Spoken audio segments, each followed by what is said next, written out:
So welcome back to the Spartan Podcast. I'm Tom. I'm Jack. Okay, so diving into second take of this episode. Long story short, technical difficulties. So speed and power actually took quite a while to get here. Yeah. The irony of that is not lost on us. So let's dive in then. What is speed and power? Do you want to go first or shall I? Go for it. Yeah, so speed for me is the ability to move quickly. And I know this sounds really stupid, but the ability to move quickly either from one place to another or in terms of joints or limbs or body parts, but is essentially utilizing other capacities to create fast movement. Power then is the rate at which we can develop force. We'll get into a bit of a discussion slightly on the difference between strength and power, because that's something that definitely gets butchered out there in general public. But for me, the two are connected. Somebody who is fast normally has a good level of power, not always. And somebody who is powerful definitely can be fast. What about you? Anything else? Any changes, any difference, any additions? No, that's spot on for me. Yeah. I think the speed and power is the one that everybody wants. Yeah. But I think very few people actually train properly for it. Yeah, I think people would like it, wouldn't they? They'd like to be faster and more powerful. Yeah. Typically weekend warriors, right? I don't remember a time ever where I've gone like, yeah, I'm fast enough. I wasn't beaten by that player. Everyone would like a bit more power and a bit more speed, and we'll get into it in a sec, maybe why that is. And I think my little bugbear, my little story that needs to come up really helps understand why people don't train for it. Yeah. And it's not because they're not training for it. I think they get confused when it comes to the training modalities that actually induce speed and power. Yeah. They want to be more explosive, more dominant. Yeah. But most people are still, training slow, tired, and without intent. Yeah. Which intent came up a lot on the first one. Yeah. So we'll try and express that on here as well. Shall I go through my bugbear? Go for it. I feel a little bit like Peter Griffin because all I do in these is talk about things that grind my gears. You don't look like him. Thanks, mate. Thank you very much. I always come back to being frustrated, and maybe it's because I'm old. I'm 30. Well, I'm not old. I'm 37, but I'm becoming a bit of a grumpy old man, aren't I? So for me, the biggest bugbear is, and this comes from teaching the capacities and the theory behind behind strength and power. The bugbear I've got is that people think they're interchangeable. Now, the reason for that is because they're very closely linked. Power is an expression of a strength type, and it is essentially how we use strength. Strength is just the raw force capacity we've got. Can we produce a lot of force, or strength is a better measure of how much force we can produce, how much effort we can produce. Power is how we can, an option we've got for using that strength. Yeah. When we come back to it, we use rate of force development, and that is a really handy tool for understanding what power is. It is the rate at which we can develop force. How quickly can we develop force? And I think that's where people get stuck. This is really not easy. It's really straightforward to go in the gym and pick up heavy and try to pick things up heavier every week. That's really straightforward. Yeah, you load up a back squat, try and add 2.5 kilos every single week. It's really straightforward. It's not easy. But then when it comes to power, there's an additional element to that and of how quickly we can move that. But I think people get stuck picking up heavier every week. And my students and people I teach, they interchange. If somebody is big and strong, people go, he's really powerful. All right, he might be. And I kind of get where you're coming from. But no, he's really strong. Can they move good load with good technique quickly? Okay, yes, now they're powerful. And we'll talk about some of the things that display power. But it's just really handy for people to understand that essentially strength is strength and it's high force. Power is fast strength. Yeah. Using some of your strength as quick as possible. Absolutely. Like for me, speed and power is about how you apply everything you've already built. Yeah. And that's where that go back to pillar one, that's Yeah. strength foundation. Speed and power is how you express that strength. Yeah. Or the strength that you have. Yeah, 100%. And if you miss that pillar, performance hits the ceiling pretty quickly. Yeah, well, we've seen it all the time. How many lads, like when you were with me in the college, how many big, strong lads did we see? You see them on field, and you're like, they're just not effective.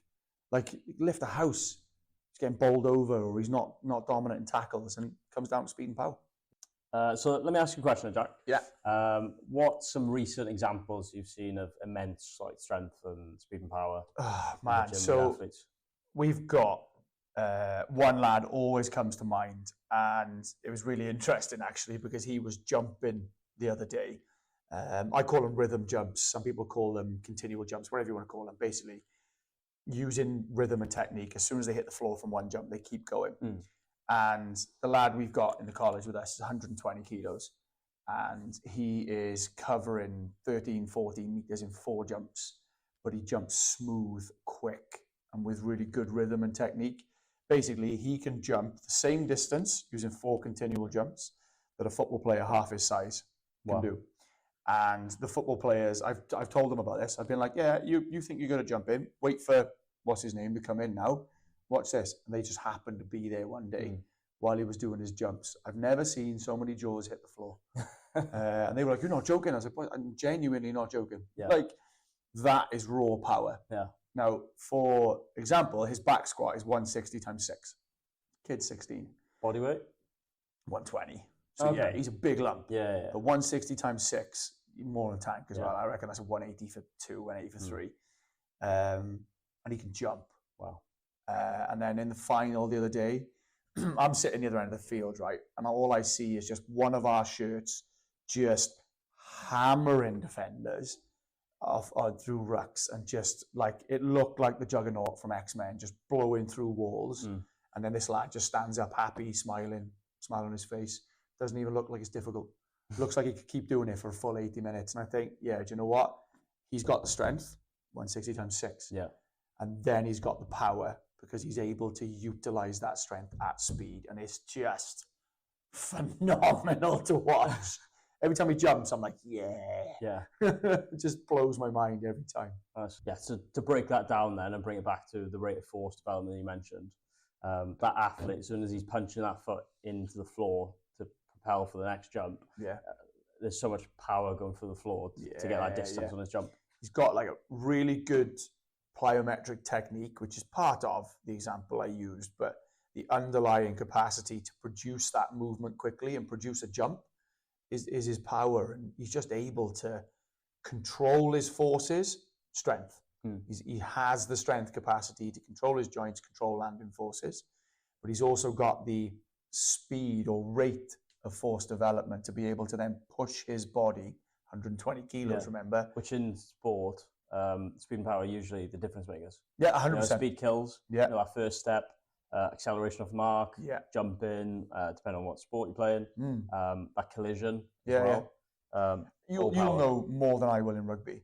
Like, you get hit by somebody powerful, you damn well know about it. Yeah, you feel it. You know what I mean? You feel it the next day. Yeah. And like that power and speed element, they're the show off. Like, particularly rugby is an example, but football is the same. Strength is just a given. You need a level of strength because it's your force capacity. It's the level of force and muscle effort you have available to you. But how you display that force is where you will win or lose. Now, whether you like it or not, faster players win. It is what it is. Faster players win. More powerful players can be faster. The importance of speed and power need to be more widely spread, 100%. Definitely. You also see it in late in games as well. This will tie into another pillar. If you haven't caught on, all these pillars are sort of interconnected. But athletes might start fast, but the ones with real power can keep expressing it when that fatigue hits in. The biggest example you've got is either early in the season, somebody who hasn't done their conditioning through pre-season, or just somebody who's unconditioned, or someone coming back from an injury. You've got an elite player coming back from injury. Normally, they are tearing the field up and they're everywhere, and they're the ones that are showing off with their physical capacities. When they come back deconditioned, they don't have that aerobic base or that aerobic conditioning base. They can still sprint, they can jump, they can change direction, they can do everything powerful, but they just can't keep repeating it.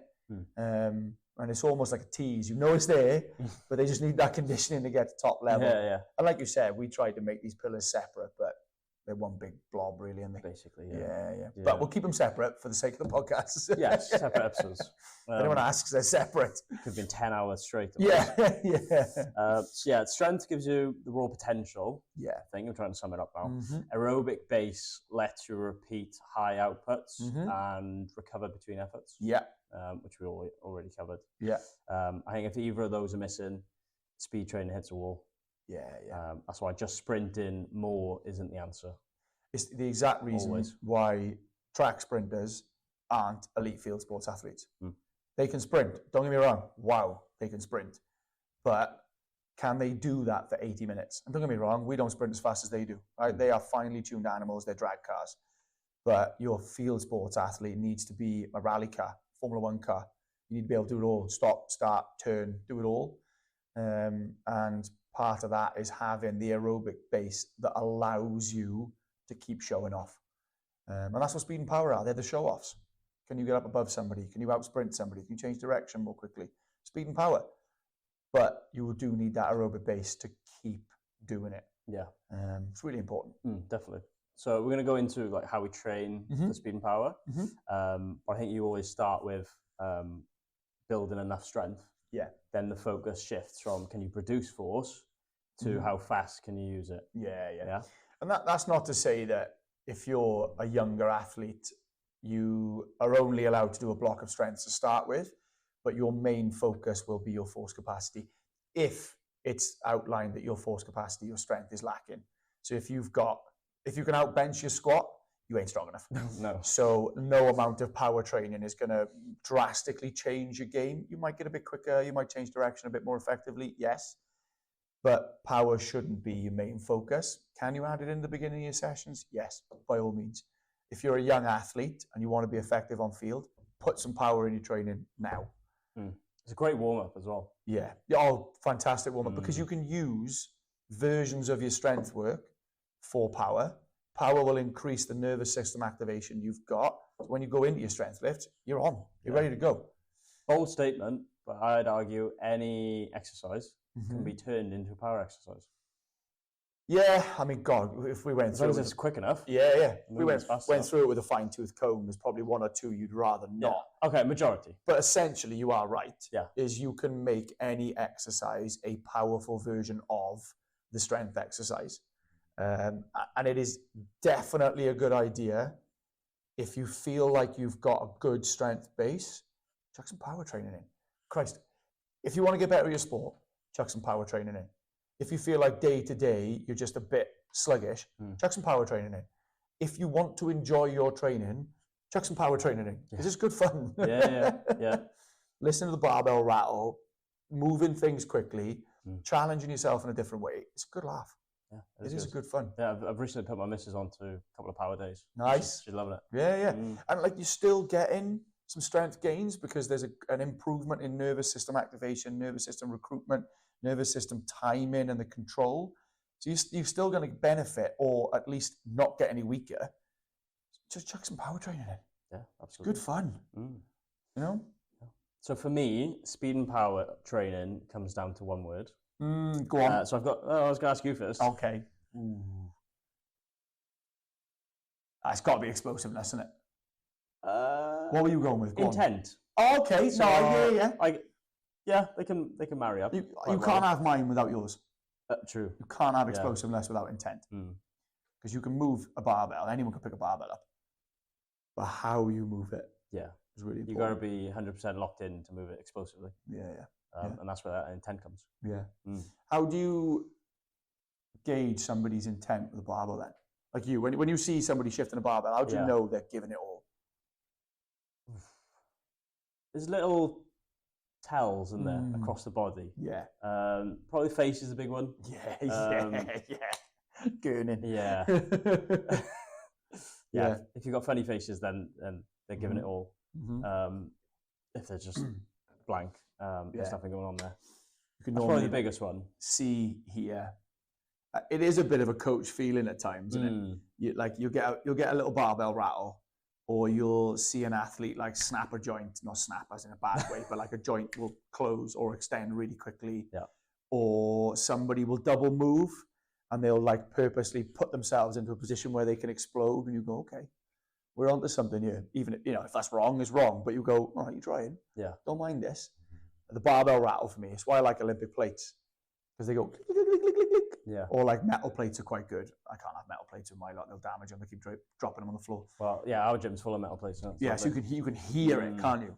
And it looks like someone's really giving it strain.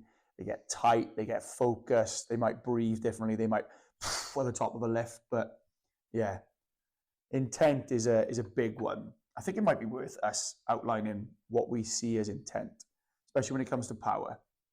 So like if someone was to say to you, what do you mean by intent? What does it mean to you for someone to lift with intent for power? Because you can lift with intent for strength. I want you to really dig into this strength set now. That's intent, isn't it? But when it comes to power, what are we pushing people towards? So somebody might be out there going, well, what do you mean intent? What are we trying to do? Not half-arsing anything. Yeah. Matthew McConaughey. Love it. I mean, the load is going to be lighter than your 1 rep max. Yeah. Of course it is. Yeah. But it's still going to be moderately heavy. Up to like 8. And it's anyway, up to like body weight. Just over body weight. Yeah. And to move that as fast as humanly, i.e. you, is possible. Possible. Can you put a large amount of effort into shifting that barbell? Not just moving it from A to B, but shifting that barbell. Surprised your phrase hasn't come up yet. Oh, dig in. Yeah. Dig in and lift that bar. Yeah.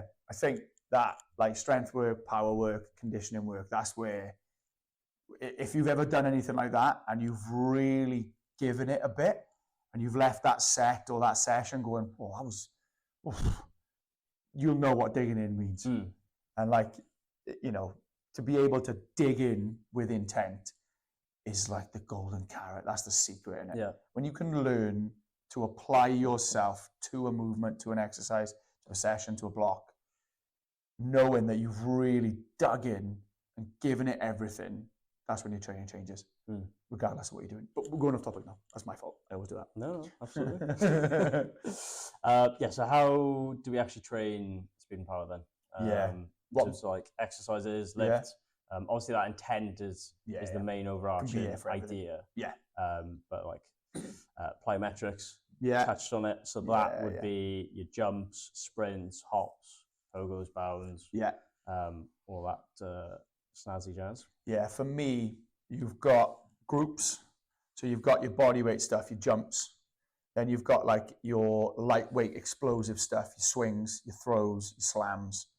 Then you've got your lower load, explosive power work, your barbell jumps, your track bar jumps, your lighter weightlifting derivatives, high pulls, hang cleans. Then you've got your heavy loaded stuff, which doesn't look dissimilar to strength training. Might be a heavy clean in there or a heavy snatch in there.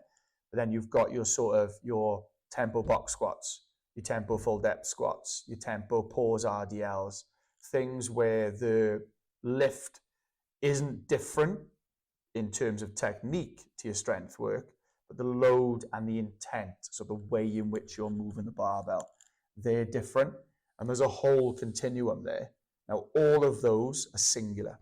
They're single reps or sets. The connection between speed and power is your plyometrics, because they give you the chance to focus on the application of that power. All those exercises I talked about earlier, swings, throws, jumps, Olympic lifting, intent-based movements, they're just generic. They just build in the raw capacity for rate of force development. I mean, you're going to get faster. No, which is why we do a lot of those with younger athletes. Great for coordination. Low impact, relatively low impact as well. Yeah. If you keep your feet on the floor. Great for learning. 100%. And they set up a really good foundation for controlling the body at speed and under load as well sometimes, which is what's going to happen on the court, on the field, on the pitch. You're going to add gravity, add speed, add height to the movements that the athlete needs to complete. Why not help them learn to do that with some stuff that's pretty damn fun?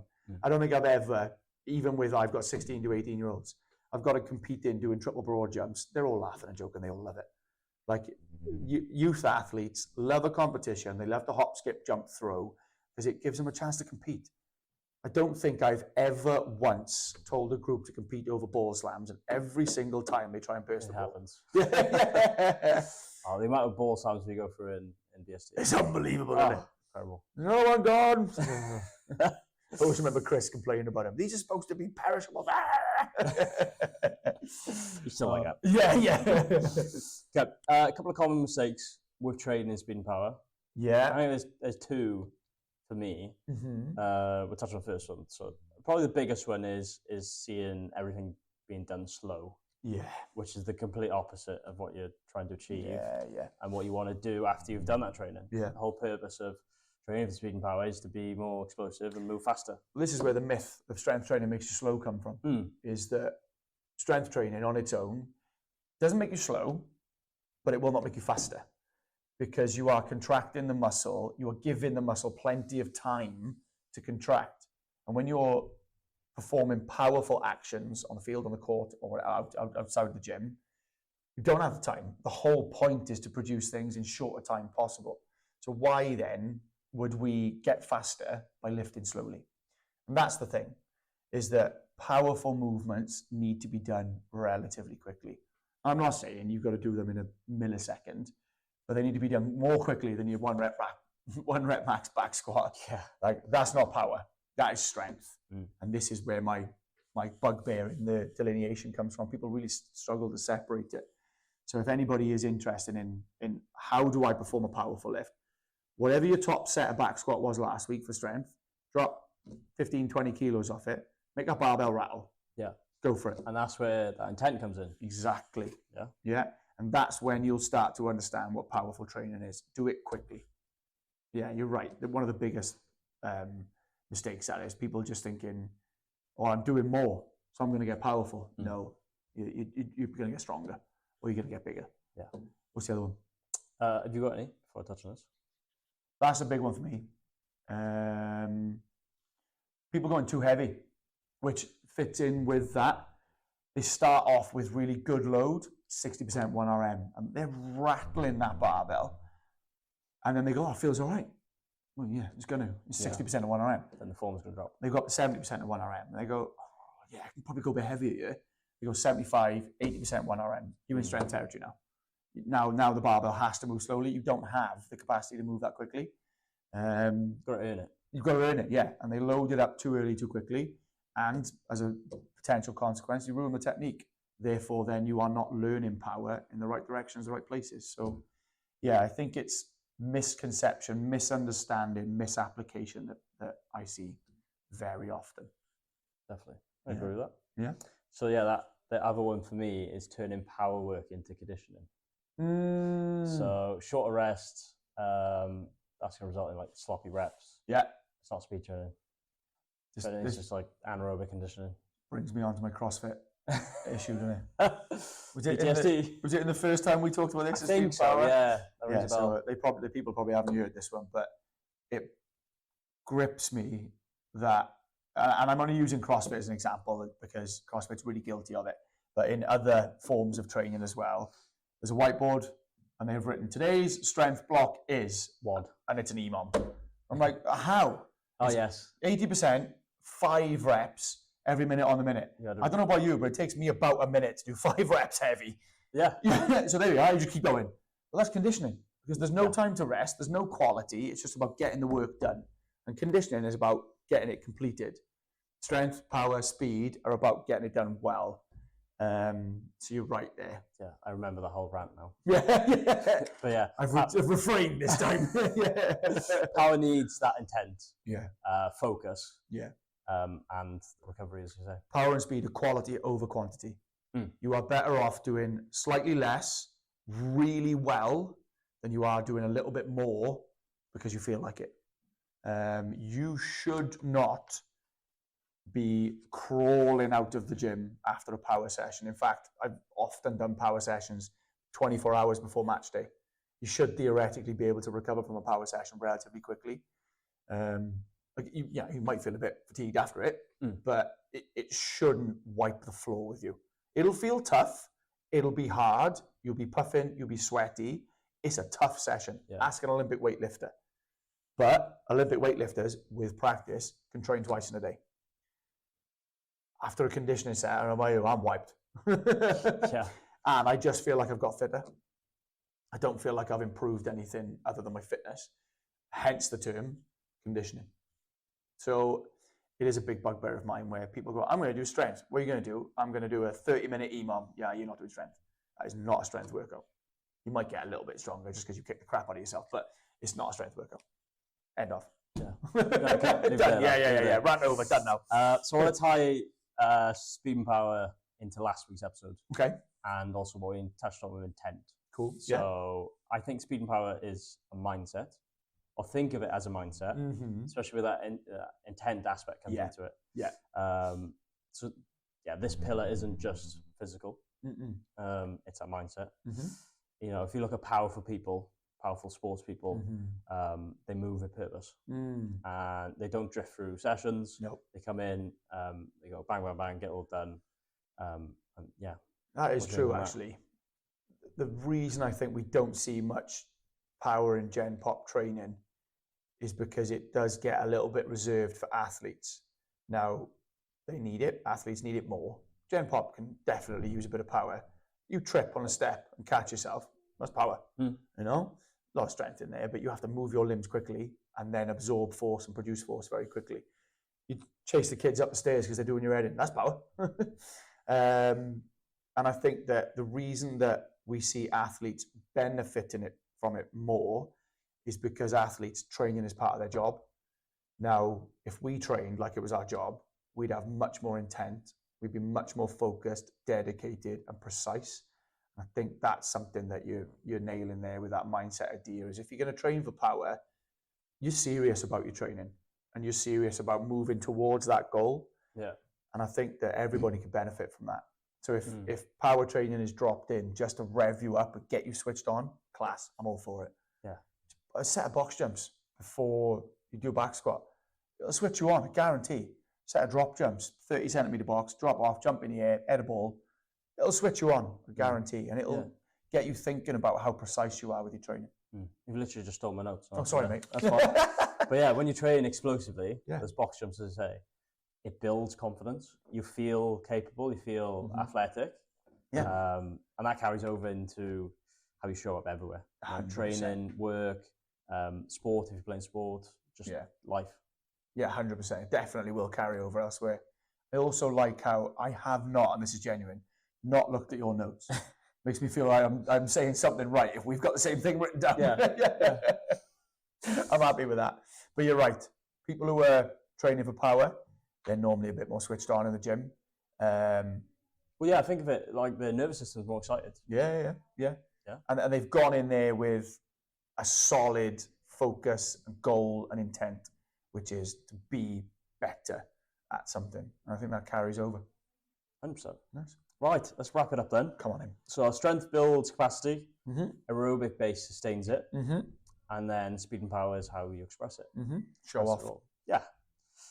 If you want to perform better, don't just train harder, train faster, but train with intent. Okay, can't stress that one enough. Yeah. Next episode, probably be a Christmas special. Nice. And then we'll save our last pillar, movement quality, for potentially the new year. Which is crazy to think about. Getting there ready, man. I know. So thanks for listening, and remember, move with intent. Absolutely.